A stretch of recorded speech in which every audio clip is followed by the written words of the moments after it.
বাসায় যদি কমলা লেবু থাকে তাহলে আপনিও বানিয়ে ফেলতে পারেন এই কমলা লেবুর ডেজার্ট। দেখতে যেমন সুন্দর, খেতেও দারুণ মজা। একবার বানালেই বুঝতে পারবেন এটা কেমন মজা। আর বানাতেও লাগে অল্প কিছু উপকরণ। তো চলেন কিভাবে বানাই এই কমলা লেবুর ডেজার্ট সেই রেসিপিটাই শেয়ার করি। একদম ভিন্ন রকমের একটা ইউনিক খাবার। কমলা লেবুর এই ডেজার্ট তৈরি করার জন্য আমি 2টা কমলা লেবু নিয়ে নিলাম। আপনারা আপনাদের পরিমাণ অনুযায়ী নিয়ে নিতে পারেন। তো এবার লেবুটাকে আমি একদম মাঝ বরাবর কেটে ফেলবো, কারণ এই কমলা লেবুর খোসাটাও কিন্তু আমাদের কাজে লাগবে। এই খোসাতে করেই কিন্তু এই ডেজার্টটা তৈরি করব। এতে করে কিন্তু দেখতে অনেক বেশি ভালো লাগে। তো আমি 2টা কমলারে একদম মাঝ বরাবর সুন্দর করে কেটে নিলাম, যাতে খোসাটা খুব সুন্দর বাটির মতো থাকে। এবার ভিতরের বিচিগুলো খুব সুন্দর করে বের করে নিতে হবে। ভিতরে যদি বিচি থাকে তাহলে কিন্তু এটা একদমই মজা লাগবে না, একদমই তিতা লাগবে খেতে। তো খুব ভালো করে খেয়াল করতে হবে ভিতরে কোনো বিচি আছে কিনা। বিচি থাকলে সেটা বের করে ফেলতে হবে। বিচিগুলো সব বের করে এবার একটা ব্লেন্ডার জার নিয়ে নিলাম। এবার এর মধ্যে কমলার যে রসগুলো সেটাই দিয়ে দিব, শুধুমাত্র খোসাটা রেখে বাকিটুকু কিন্তু এখানে দিয়ে দিব। এবার এখানে 10 টাকা দামের যে গুঁড়া দুধের প্যাকেট আছে ওই প্যাকেট আমি 2 প্যাকেট দিয়ে দিলাম। আপনারা চাইলে কিন্তু লিকুইড দুধটাও দিয়ে দিতে পারেন, তবে গুঁড়া দুধ দিলে কিন্তু এটার স্বাদ আরও বেড়ে যায়।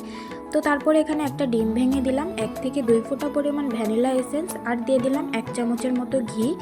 এতে করে কিন্তু এই ডেজার্টের স্বাদটা অনেক বেশি ভালো লাগবে। এবার এখানে কিছুটা কমলা লেবুর খোসা নিয়ে গ্রেটারের সাহায্যে গ্রেট করে নিতে হবে।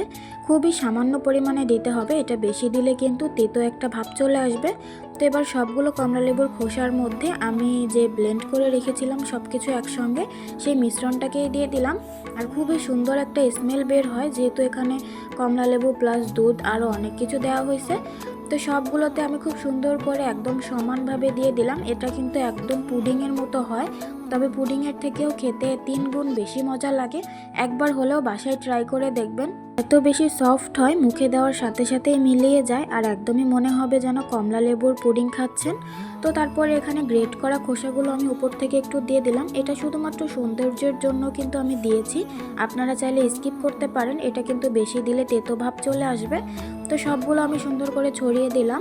এখন শুধুমাত্র পুডিং যেভাবে আমরা বসিয়ে দিই, চুলায় একটা কড়াই দিয়ে পানি গরম করে দেন সেভাবে কিন্তু বসিয়ে দিলাম। মাত্র 10 থেকে 12 মিনিট সময় লেগেছে, তার মধ্যেই দেখেন কত সুন্দরভাবে হয়েছে। মাশাআল্লাহ, প্রথমবারই এত সুন্দর হবে আমি তো কল্পনাও করতে পারিনি। তো যাই হোক, দেখেই বুঝতে পারছেন কতটা সুন্দরভাবে পুডিংগুলো বসে গেছে। এটাকে কিন্তু কমলা লেবুর পুডিং বলা যায়, বা কমলা লেবুর ডেজার্টও বলতে পারেন। আপনার যেটা মন চাই সেটাই বলতে পারেন। খাবারটা কিন্তু একদমই ইউনিক আর খেতেও বেশ মজা। বাসায় একবার হলেও ট্রাই করে দেখতে পারেন, খুবই মজার হয়। তো এই ছিল একদমই ইউনিক একটা রেসিপি, কমলা লেবুর ডেজার্ট। কেমন লেগেছে রেসিপিটা অবশ্যই জানাবেন, আর শেয়ার করে অন্যকে দেখার সুযোগ করে দিবেন। আল্লাহ হাফেজ।